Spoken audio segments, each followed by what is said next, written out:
알면 알수록 복잡한 기업 이야기 딱 한 번에 정리해드립니다. 그 기업 자소서 쓰기 전에 면접 직전에 보면 정말 좋은 영상. 오늘 기업은 현대자동차입니다. 대한민국을 대표하는 자동차 회사 현대자동차의 역사가 곧 대한민국의 자동차의 역사라고 해도 무방할 정도죠. 전년 전체 매출 117조, 시가총액 44조 6,567억 원의 대기업입니다. 삼성, SK 다음으로 재계 서열 3위를 기록하고 있죠. 현대자동차는 1967년에 시작되었다고 알려져 있습니다. 홈페이지에도 그렇게 등록되어 있는데요. 시작은 67년이지만 그 전신은 1940년으로 거슬러 올라갑니다. 정주영 회장이 지금의 마포구 아현동에 문을 연 자동차 정비 공장 아도서비스가 현대자동차의 전신인데요. 당시 다른 정비회사들은 돈을 벌기 위해 일부러 수리를 부실하게 하는 관행이 있었던 반면 아도서비스는 더 완벽하게 수리하고 가격을 올려받는 전략을 택해 크게 성공했습니다. 이후 아도서비스는 현대토건사에 흡수되어 현대건설이 됩니다. 대신 자동차를 정비하던 때의 그 정신을 이어받아 1967년 현대자동차가 탄생하게 되는 것이죠. 현대자동차가 처음 세워졌을 때는 우리 자동차를 만들 수 있는 기술이 없었습니다. 때문에 포드, 메르세데스 벤츠와 기술 제휴를 맺고 그들이 개발한 자동차를 조립하는 방식으로 자동차를 생산했죠. 그러다 1970년대에 접어들면서 현대차는 독자적인 자동차 모델을 개발하기 위한 박차를 가합니다. 해외 유명 자동차 회사의 부사장을 영입하고 울산에 연간 5만 6천 대를 생산할 수 있는 공장까지 만듭니다. 그리고 마침내 1976년 우리 기술로 개발한 국내 최초 독자 생산차 포니가 탄생하게 되는데요. 포니가 처음 출시되던 당시 미국은 반대하는 입장이었다고 합니다. 심지어 당시 주한미국 대사를 정주영에게 보내 자체 개발에 열중하지 말고 조립자동차 만드는 데 집중해달라고 설득까지 했다고 전해집니다. 당시 1인당 국민소득 1,000달러를 겨우 넘긴 우리나라가 괜한 데 힘을 쓰면 국가 전체가 망해 북한에게 흡수될지도 모른다고 생각한 것이죠. 하지만 정주영 회장은 뚝심 있게 국산차 개발을 추진했고 현대자동차는 쭉쭉 성장합니다. 물론 우리나라 경제도 망하지는 않았죠.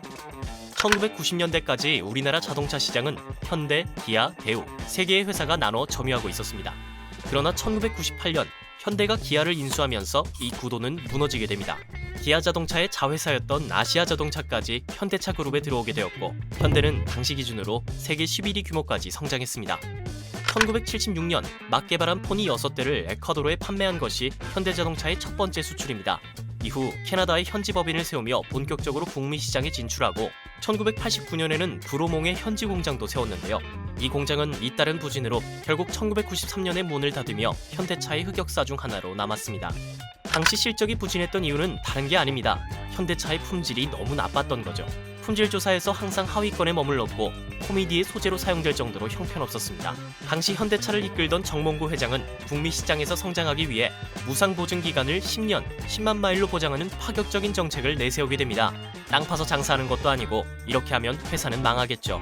망하지 않으려면 고객들이 수리를 덜 받아야 하고 고객들이 수리를 덜 받게 하기 위해서는 품질이 좋아지면 됩니다.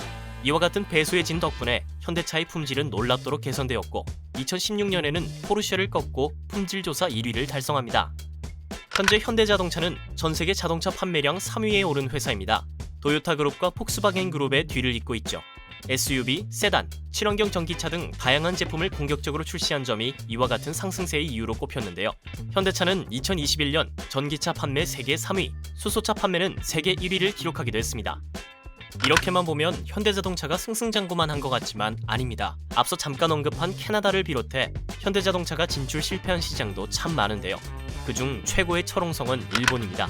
세계 1위 도요타를 포함해 자국 자동차가 워낙 자리를 잘 잡고 있는 데다 운전 방식도 달라 일본은 외제차의 무덤으로까지 불리기도 하죠. 현대자동차도 2번이나 진출했지만 결국 모두 실패하고 철수했습니다. 그러나 12년 만에 다시 재진출을 계획 중이라고 하는데요. 작년 세계 시장에서 판매량으로 입증받은 전기차를 앞세울 예정이라고 합니다. 이미 전 세계적인 이슈가 되어 있는 탄소 중립에 현대자동차도 동참했습니다. 작년 가을 현대자동차는 2045년까지 탄소 중립을 달성하는 비전을 선언하며 목표를 위한 솔루션을 발표하고 승용차 분야에서는 전기차, 상용차 분야에서는 수소 전기차에 집중하겠다고 밝혔습니다. 올해 초에는 현대자동차 그룹에 속한 4개 회사가 환경 캠페인 아리백 이니셔티브 가입을 승인받기도 했습니다. 아리백은 기업 사용 전력량 전부를 재생에너지로 충당하겠다는 캠페인인데요. 이는 탄소 중립을 적극적으로 실천하겠다는 현대자동차의 의지를 드러낸 것으로 볼 수 있습니다. 탄소 중립 비전을 실천하기 위해 현대자동차는 2030년까지 전기차 라인업을 강화하는 목표를 세웠습니다. 전기차 탑 플레이어로 도약하는 것을 목표로 삼고 2030년 제네시스 100% 전동화를 시작으로 2040년까지 주요 지역 차량 100%를 전동화하겠다는 계획을 발표했는데요.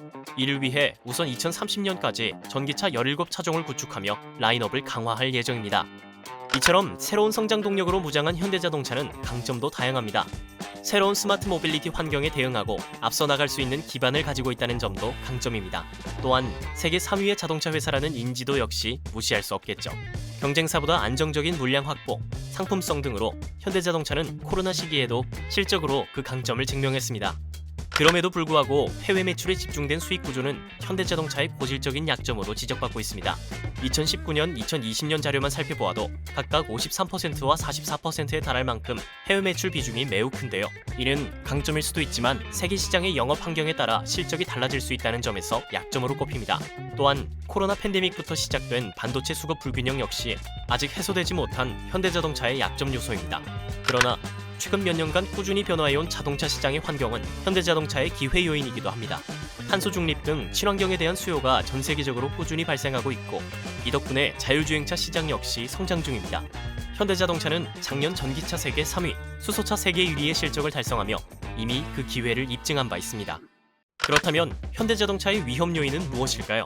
우선 자동차 산업 전체가 악화되는 것입니다. 자동차 산업은 시장의 경기 변동에 매우 큰 영향을 받는 사업입니다. 환율, 경제 성장률 등 경제의 거시적인 흐름이 시장을 악화시킬 가능성은 언제든지 존재합니다.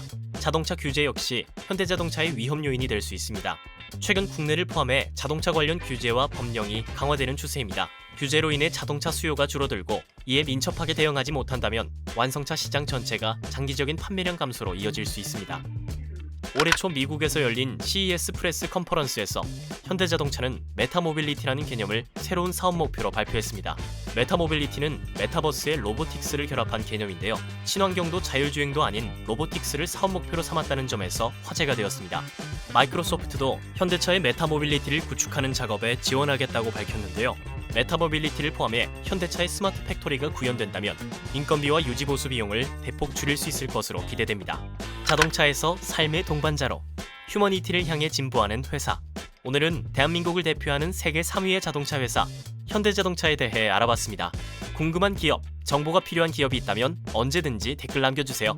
저는 다음 시간에 더 알찬 기업 정보로 돌아올게요. 안녕!